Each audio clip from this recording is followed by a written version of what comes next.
Yo, how's it going, guys? Ed Richie Unicorn Caller here, and I hope you guys are having a wonderful day. We are back. It is Monday, and it is sadly the last day of free membership. So make sure that you are wrapping up any leftover quests that you have, and make sure you have fun on your last day because this is it. And yeah, we gotta talk about a lot of stuff today because there is a lot to talk about. First things first, let's talk about console because I know you guys can't wait for console. Anyway, the Xbox game preview is in its final phase. We talked about this. They are in the free membership testing phase of it, and basically the console startup website was created, which looks absolutely awesome. Make sure you sign up for that little newsletter that they have at the bottom of that website, and you can basically get any updates or notifications about whenever we get Wizard101 on console, which is hopefully this year. I really do hope so. Been a lot of split reactions between the comments. Some people are excited, some people aren't, because they already know about all the details about what comes with Wizard101 on console. And you can also make sure you check out their official Discord server as well, because they actually always have some FAQ stuff there. Anyway, it's also been 1 year so far since its first official announcement, all the way in like August, like 28th. So yeah, it has been a while. So yeah, let's just hope that coming soon or soonish, it comes very soon. I hope so. But anyway, here's the main FAQ for Wizard101 on console because I get questions a lot about it, and I think a lot of people just need a little bit of a recap about it. And you can find this in their own Discord. They've said it a billion times. But anyway, here is the future console FAQ. So what console can I play on? You can play on PS4, PS5, all Xbox One/Series XS, and Nintendo Switch. Is it crossplay with PC? Can I transfer my PC character to console? The answer to that is no. Can I play the same console on, or the same console account on different devices? And they said no. You need a new login for each console you want to play on. All right. And as we've said before, it's not really much of a cross save situation going on there because they don't have the resources and the funding for it. They said they don't have the budget like Fortnite or something like that in one of their KI lives, which is understandable. But again, it's a shame. It sucks. It happens. It's whatever. I mean, I'm in no rush to play it. Anyway, are all the consoles on the same server? Yes. And also, each console has the option to disable crossplay, which would bring them to their own exclusive realms, which is pretty nice. Will the game be available in different languages? Yes, the text is available in English, French, Spanish, and German. Voiced is all English. And then, will membership be tied into Xbox Live, PlayStation Plus, etc.? And the answer for that is currently we're still in negotiations about it. I kind of doubt that there would be some tie-in with that. I think at the end of the day, you're just going to have to cough up some coin eventually. I don't really think there's a good way to go on about it. I mean, we could also play during the free membership weekends, which is pretty nice. Also, will we be able to have text chat and open chat? That's also been a big question. And it says, in the future, for now, it's just going to be menu chat, which, again, sucks, but it is what it is. Are Wizard101 gift certificates going to work on console? And the answer for that is no. You'd have to use a console-specific gift card, and old bundles will be in the console stores later on. So yeah, there's a lot of split differences between PC Wizard101 and consoles because consoles is a little bit hyper specific and a little bit restrictive in terms of how they do stuff. It's just a lot of like jump roping, at least from what I've seen so far with the whole thing. It's just a lot, to take into consideration. But again, we'll keep an eye on it. So what's all the items? Where's all the items in the Crown Shop I'm used to seeing on PC? And the answer for that is Crown Shop for console will be a little different. Not all items will be there at the start, but will ramp up over time. All right. And then another question, can we redeem gift cards for bundles on consoles? And the answer for this is no. But we plan on taking the card bundles and putting them in the console stores.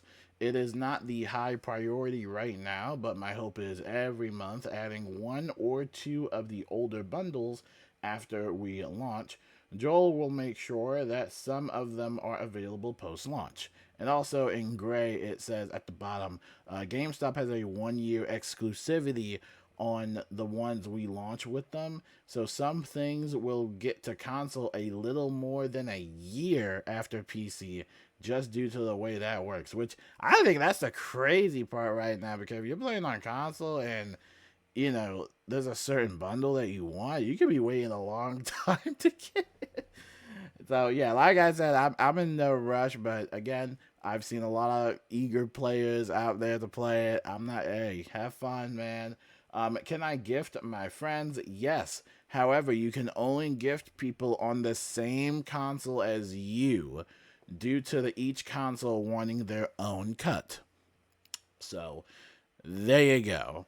And then we don't really have to go over the current Xbox preview FAQ. I think we already kind of know about that.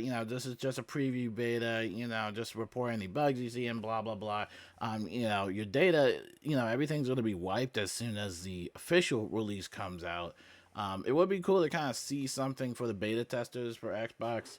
Maybe give them like an exclusive item or something like that for helping them out with the game. I don't know if they have the technology to do that. At this point, I don't know what technology they got at KI, but yeah, it's pretty cool. So again, just make sure to check all that stuff out. And again, right now they're in stage 3 of the free membership for Xbox. So again, we are getting close to a Wizard101 console release. Can't believe it's almost here, man. It's just crazy to think about. Now let's talk about the other thing, because it is also the last day for double reagents and second chance chests, so make sure to also check that out. And also, let's talk about kind of the timeline of the birthday. First start of the birthday was rough. We had a true friend finder code hack incident. Yeah, that was wild. I honestly didn't even know that could happen. I always thought that the true friend finder codes were like randomly generated stuff, and like I didn't know you could put like custom inputs into it. So I don't know how they found that vulnerability or did that, but like that's insane. And I know some people were kind of in my comment section. Yes, guys, I do read the comments. I know. Sometimes I don't reply back or heart anything. I'll just be reading it while I'm watching football or something. Some people were kind of like saying, oh, it's not too bad. No, it was bad. They said some egregious stuff in there, and it's not fun. It's just not a fun time to be on Wizard101 when stuff like that happens. And it's really sad to see this happen multiple times, or at least again, because this had happened previously. I think in 2022 or 2023. I think 2024. I can't remember. It's been so long. I'm just hoping. How about this? Next time for the birthday, let's just make sure everything is secure. Because when this happens on a birthday month and then they got to do a maintenance or an emergency maintenance, it kind of sucks for everybody else. And I know people do have tight schedules and just want to play the game without any interruptions. So, yeah, fingers crossed that next time something like this happens, or it doesn't happen. Hopefully next time it does not happen, because it's just unacceptable and it's just not fun. Also, apologies. I totally forgot my Wizard101 thing. I had it on the wrong output. My bad. Hopefully you can hear some game audio.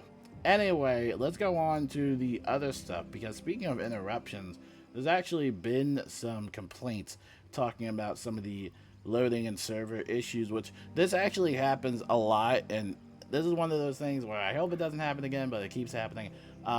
Yeah, every time there's a free membership, it usually ends up lagging a lot, or a lot of people are frozen in the game, so they have to like re-log in, and yeah, it can become quite bothersome. I can actually show you the Discord right now of those people talking about it. It's a big thing. Now, and again, it will probably stop as soon as the free membership period is finally done, because again, this usually always happens whenever they have a free membership. I don't know why. I don't know if it's like personal hardware issue or if it's like a server issue. I mean, at this point, I don't know.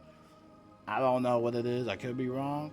Maybe I just have a terrible laptop, or maybe everybody, maybe we all just have terrible machines. Maybe we just have terrible machines, but as the mysterious Dione says, apparently, you know, free member plus anniversary gamers, you know, servers will be struggling a bit. And again, like we said, like I said, I see this all the time. Like we all see. We see this happen a lot. So, you know, hopefully, again, for the next birthday, I don't know if there's an easy fix for that, like 1, 2, 3 fix. Like, I don't think there's really much to do there. I think that's just something they gotta figure out eventually in the future. I don't know if there is a solution for that. That just might be a game issue. So, I don't know. There's also been some other issues, though. Not only that, but other stuff that I've seen that have really concerned me a little bit and honestly surprised me. And this is talking about the world elixirs, which I personally thought the world elixirs were fine. Apparently, the world elixirs don't really give you much dungeon XP and possibly other XP that you're getting, because basically it's just trying to skip the world, so it's only giving you like world elixir, not world elixir, but like world XP. But a lot of people have been reporting that they've been severely underleveled, and they would have to do a dungeon again to kind of get themselves leveled up. So yeah, it's a whole thing in here in Discord. I'm not gonna go too deep into it. I don't know what's going on with the world elixirs. I mean, hey, personally for me, I think you should just play the game. That way, you can just level up the old-fashioned way. But that's kind of the reason why we have these world skip elixirs, because they are that type of, I wouldn't say a necessity, but they just help, you know, kind of minimize the grind a little bit. But if you're not getting the correct amount of XP, or if you're like a little bit underleveled, then it's gonna be weird to be like in Novus or Wallowir or something at like level 150 or level 160 or anything like that. I'm not sure about the level ranges, and I'm not sure exactly how people are getting this resolved or not. I heard maybe support might be able to help. I have no idea. I've never used a world elixir before because, number one, I'm broke, and number two, I just level up by just getting a membership and just like playing the game. So I personally don't know about that. I don't know if it's a personal issue. I would imagine it's not a personal issue. I think everybody, as you know, you can see it right now, has been reporting on this issue. So I don't know. I don't work there. I don't make the game. I don't know what's going on with that. Somebody also mentioned that they can just give you this like straight up 10 levels, which would also kind of be a solution too, in a sense. But again, I don't know their technology. This is a very old game. I don't know what goes on. I don't know what goes on. And yes, Scion Spellments are still broken. I actually wanted to show y'all this. People are posting this cute little frog gif until the devs fix Scions. So yeah, Scions are still kind of just all over the place. I mean, hopefully maybe in this fall, or maybe in the fall test run, hopefully we can get a working fix for it soon. I don't know. I mean, this has been taking them like months, man. This is like the kind of on par with the Portal Apparel stuff, you know? It's been months, so I don't know if it will get fixed this year or maybe early next year. I have no idea. I mean, I don't even use Scion Spellments or Scions in general because I'm a life wizard and my life Scion already sucks to begin with. So yeah, I don't know. And for that one comment that said that, oh, it's good for the void raid. No, it's not good for the void raid. I'm pretty sure that person was rage baiting me like real hard and I fell for the bait. No, you cannot use the upper path of Scion of Life because they banned all the burst heals, right? I'll show you right now, and you'll see why I don't use this spell. It's 11 pips, right? I put it in my deck because why not? Maybe I'll find some use of it, but yes, it's PvP ban. Can't use it in raids, can't use it in PvP, can't use it in challenge mode. And the bottom path of it is not that good. Like, I don't know, I just never really liked this spell to begin with. I don't know, man. This spell just sucks. And I also don't know what happened to my Spellments. I don't really care about this point. I just hate this spell. This spell sucks, man. I keep saying it, like, maybe one day they can look into this spell and be like, can we make this cooler? Like, I don't think so. I think it's just there. Everybody else's Scions are so cool, but I'm just stuck here with like this big old heal. Like, okay. I haven't liked that spell since it first came out in like 20. Oh man, when did Scions come out? Man, that's a long time. It's a long time, dude. I'm getting old. All right, let's go on to the other stuff I got in my notes. Let's keep it going. But anyway, yeah, Scion Spellments are still bugged. Let's talk about the Fantastic Fight Fest event. The NPC is still there, surprisingly, and you can still collect your daily coins as of now. But there is a little bit of a catch that I think a lot of people are not going to be expecting. Now, this is all speculation. Now, just calm down, okay? And again, we don't know how KI operates. We don't... At this point, it's very cryptic. Like, we don't know what's going on. But yeah, on the coin reagent, I don't have any. I already spent mine. But on those little Fantastic Fight Fest coin reagents, you can actually see the symbol, or at least the wording 2025 on it, right? And it looks like a cool design, right? So, here's the thing. If the coin says 2025, this could lead to speculation that the event is only active like once a year. Now, again, this is all speculation. I'm not gonna make it like, oh, that's factual. No, it's not factual. And again, we don't know when we will ever see this event come back again, because it wasn't even on the what was it, the weekly calendar, the event calendar. I didn't see it at all. But yeah, we see that 2025 on the reagent. So if it is true that this could be a 1 year thing, or maybe we won't see it immediately, maybe we'll see it early next year, or maybe around the same time next year, but I don't know if we will see this event again anytime soon, which honestly, I'm fine with that. I'm actually fine with that, because the event was fine. I thought it was okay. It just felt like a chore, which that's kind of been like the trend for the game for the past couple of years, which is completely subjective. I don't know, man. There's just something rubs me off about it. I don't know if it's just the lackluster rewards, which is also subjective. I know a lot of people love the mount. That mount was pretty cool looking. And some of the inaccessible personal objectives, like do a team up in the specific themed world. Well, if you were a low-level wizard and you didn't even have that world unlocked, then you wouldn't be able to do that last personal objective. Instead of just clicking to join match, and then it will just send you to that world and stuff like that. But yeah, I don't know. It's kind of hard to explain. Oh, no, I wouldn't say it's hard to explain. It's just like a weird event, and you know, it is speculative. You know, I'm not a theory, or I don't want to be a speculator, but and again, week one, it felt like that bar was not moving at all, and then all of a sudden, the bar just kept going up and up and up. So I don't know if the community itself locked in or what, but I don't know. They said that there was no KI interference, so we'll just take it for that. And so hopefully, with the absence of the Fantastic Fight Fest event, hopefully they can kind of take in consideration of all the community's feedback, because I know I saw a lot on Discord. A lot of people wrote some pretty interesting pieces, and so yeah, hopefully during its absence they can just kind of look into it, because I like it and I love team ups. I've been doing team ups for years, even before all of this. Like, I've been doing team ups for ages. So yeah, we'll have to wait. I've been doing team ups ever since like the team up kiosk was first released in the game. Can you believe that this game didn't even have a team up kiosk? Right? Back in the day, we had no team ups. But believe it, all right? But yeah, we'll just see how it goes for next time, or whenever it shows back up. But if you have those 2025 coins, you might want to use them soon.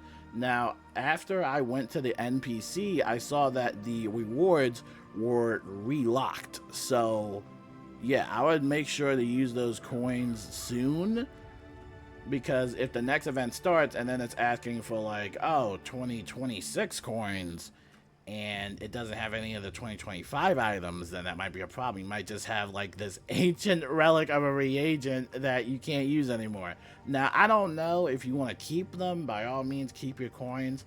But again, we'll have to wait to see like what they do. I would love some transparency on it, but if they want to keep it like cryptic about it, that's fine. But I'm just assuming that we probably won't see it in a while. Maybe we could, I don't know, but I don't see it coming back. Anyway, near next month, October, we're going to have the Pirate 101 birthday anniversary celebration. So probably the same thing or similar thing as Wizard 101. You'll get a free code, free membership, and all that fun stuff. So make sure to check that out for next month for Pirate 101. And in other news, let's talk about personally about me. I watched tons of sports. You know, yesterday was pretty fun. I can't believe that the Bills won that. Oh my goodness. The Ravens completely just lost that. That was insane. Got a raid win yesterday over the weekend, or not yesterday, over the weekend, Saturday. That was pretty fun. I have a little picture over here showing us. We did a great job all the way towards the last run. Our one storm wizard had died. But somehow we managed to clutch up, and yeah, it was fun. This is the 8-player raid, the Ghastly Conspiracy raid, and this is actually where I get my wand from. I get to comment a lot about where I get my wand, and this is that raid that does it. So if you want to join my guild, or as I say it right now before I go into my rant tangent, there are so many other guilds in Wizard101, okay? I tell everybody that. Like, dude, there's all these guilds out here.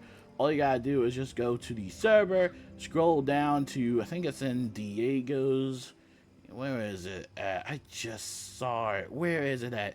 Yeah, Diego's Advanced Arena. Click this guild tab, and there are all these guilds that you can join. Look at this. You got, what are this? Social Ducks, Mint Zebras. What are this? This is Onyx Cats search for EU members. So if you're from EU, Europe. There you go. Brilliant Golden Tigers. Amber Tigers. Look at this. Crimson Warriors. Like, look at all these guilds that you can join. But what's the problem with guilds? I've always had a problem with guilds since they've launched it, because the way that KI kind of made it, I feel like they really dropped the ball on it. It's limited capacity, only 60 accounts, and the raids itself are also inaccessible as well, because you have to join a guild. Like, it's only available at the guild battle island, right? And some raids are cool. Ghastly is chill. Void is chill. I'm not a big fan of Azteca. Not a big fan of Polaris. I think Polaris was at one step up a little bit, but in terms of that, raids in guilds can become quite inaccessible, or at least a little bit socially draining. In my opinion, and I have a whole monologue here, I'm still disappointing people, right? Even when I'm not doing anything, I still will find a way to disappoint people. And at this point, I think it's kind of normal for me now. I'm pretty much numb to it. It's one of the trade-offs of being a guild leader, sadly, and just being in a guild in general. You will always disappoint people no matter what you do. I could literally go AFK or be on a hiatus, and I will still somehow disappoint people, right? Which is funny, because I took my raid hiatus at Polaris because I just gave up with raiding. I was like, yeah, I'm done. Like, I can't do it no more. And then I came back for this Ghastly Conspiracy raid, and I was looking at the teasers, and I'm like, wait, why there's only 8 players? And I'm like, oh my gosh, this is going to be an 8-player raid. And everybody's like, no, Richard, it's not going to be an 8-player raid. It's going to be a 12-player raid. And I'm like, it's an 8-player raid. There's only 8 people in it. So, yeah, just to see an 8-player raid, it definitely helped a little bit. All right, not too much though, because you are missing those 4 additional players, and it is harder to kind of at least squeeze enough people into those rosters, because you always have to make sure that, and especially as a guild leader, you gotta see when people are working. You gotta see when people are sleeping. You gotta know their time zone. You also gotta know when they're, if I didn't say that already, sleeping or going to school, All right, you gotta know when to go to the bathroom. You gotta know everything. You gotta micromanage everything so that when you make the raid roster, you know that okay, this person's gonna show up. Now, sometimes some people don't show up. Sometimes they go to sleep. Sometimes they don't have notifications on. Sometimes they're busy with something. And then we look for extras. Then the extras don't show up. Then we're just scrambling for players. And then sometimes I got dual boxing. I don't like dual boxing. I don't. And I don't think nobody should even be dual boxing in a raid. I think at that point, if you have to dual box in a raid, then you should just reschedule. Like that shouldn't be like the normal thing to do, right? And obviously, I don't know KI's philosophy. Does KI want people to dual box raids? Is that like what KI wants to do? Because if so, I think that's a terrible game design, in my personal opinion. But I could be super wrong. I'm sure Contemplate will write his super awesome essay as per usual. And yeah, and again, going back to disappointing people, it's normal. And at this point, I'm kind of used to it. I partially blame KI on the way they've handled guilds and raids over time. And I really, really hope someday it gets better. But I have a feeling that it won't really reach that point, unfortunately. I'm also going to be farming the raid keys myself from now on, so that way nobody has to waste their time for a guild that they feel is not supportive, or if they feel like they're not getting in any raid rosters or some way. And I think that's just gonna have to be the way it goes from now on. I just hate raid keys. I hate making them. It takes a very long time. Monstrology wise, it takes a long time. Azoth wise, I have to set up an auto clicker and just leave my laptop running on for endless nights and endless hours. It gets kind of overwhelming. But at this point, as a guild leader, I feel like you have to do that, because what will happen is that you'll have people give you these resources, and then if they feel like that energy isn't being matched back, then they won't, feel appreciative. So instead, you have to do that entire thing yourself. You're gonna have like 59 active players in your guild, and you will piss off one person. You cannot please every single person. And I don't think there's a personal issue. I think this happens in every single guild. And that's probably more the reason why people are very hesitant on joining a guild or even making their own guild to begin with, because they have the fear of rejection. They have the fear of disappointing someone. And again, I just really, really don't like the way that KI made guild. I don't know. Something about the design of it makes me very frustrated. It's been making me frustrated for a very, very long time. Every day it's something new. Like for me, every day it's something new. I'm getting a direct message from something new. Like every day. There's nothing to do about it. At this point, if you piss someone off or if someone doesn't appreciate you, dude, you can't do anything. You cannot do anything about it. It's inevitable. You could be the nicest person ever, and it still won't work. You'll still upset someone. There's nothing you can do about it. No, seriously, there's literally nothing. You cannot be a people pleaser with Wizard101 raids, especially in an 8-player raid format. You can't squeeze every single person in it. It's hard.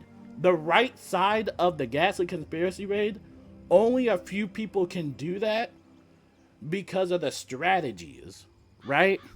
It's either Triple Storm or the Universal Strat, which is a Jade, a Storm, and then a 5th, which is a Fire Wizard dual schooling Myth, or a Mire, which is a Myth dual schooling Fire. It's a whole thing.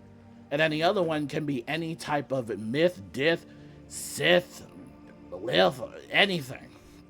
But there's a whole process, and it hurts my head. It sucks. And I wish there were more strategy guides out there, but it's just that's the one thing I don't like about the raid, is that it's very specific. It's hyper specific. See, on the left side, you can throw whoever you want over there. They just do puzzles, basic mob fights, and stuff like that. It's normal, right? Left side, you can put a lot of newcomers there. On right side, it is extremely rigged. It's extremely rigged.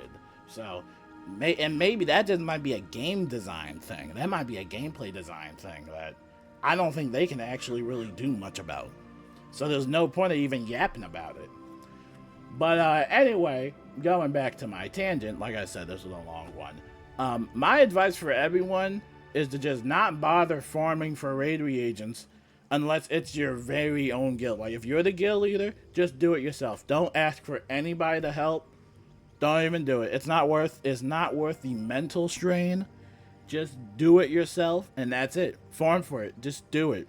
I don't care how long it takes you. It takes like 5 hours. I don't care. Just do it yourself. That's the only way to raid. That's the only way to do it.